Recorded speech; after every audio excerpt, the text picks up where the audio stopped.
यह बात तब की है जब शहंशाह अकबर और बीरबल की पहली मुलाकात हुई थी। उस समय सभी बीरबल को महेश दास के नाम से जानते थे।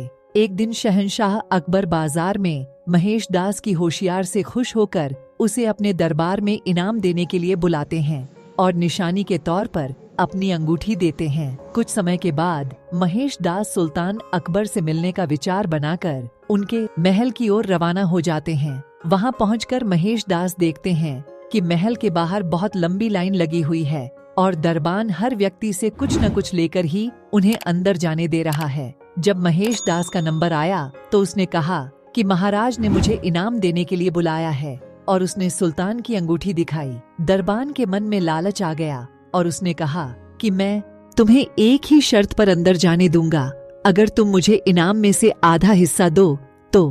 दरबान की बात सुनकर महेश दास ने कुछ सोचा और उसकी बात मानकर महल में चले गए। दरबार में पहुंचकर वह अपना नंबर आने का इंतजार करने लगे।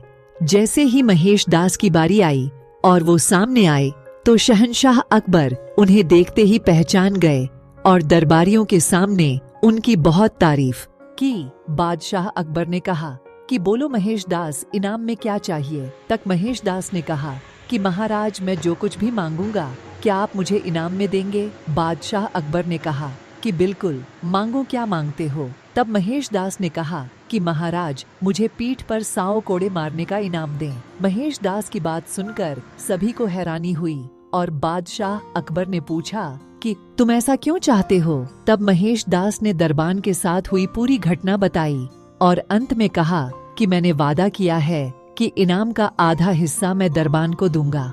तब अकबर ने गुस्से में आकर दरबान को 100 कोड़े लगवाए और महेश दास की होशियारी देखकर अपने दरबार में मुख्य सलाहकार के रूप में रख लिया।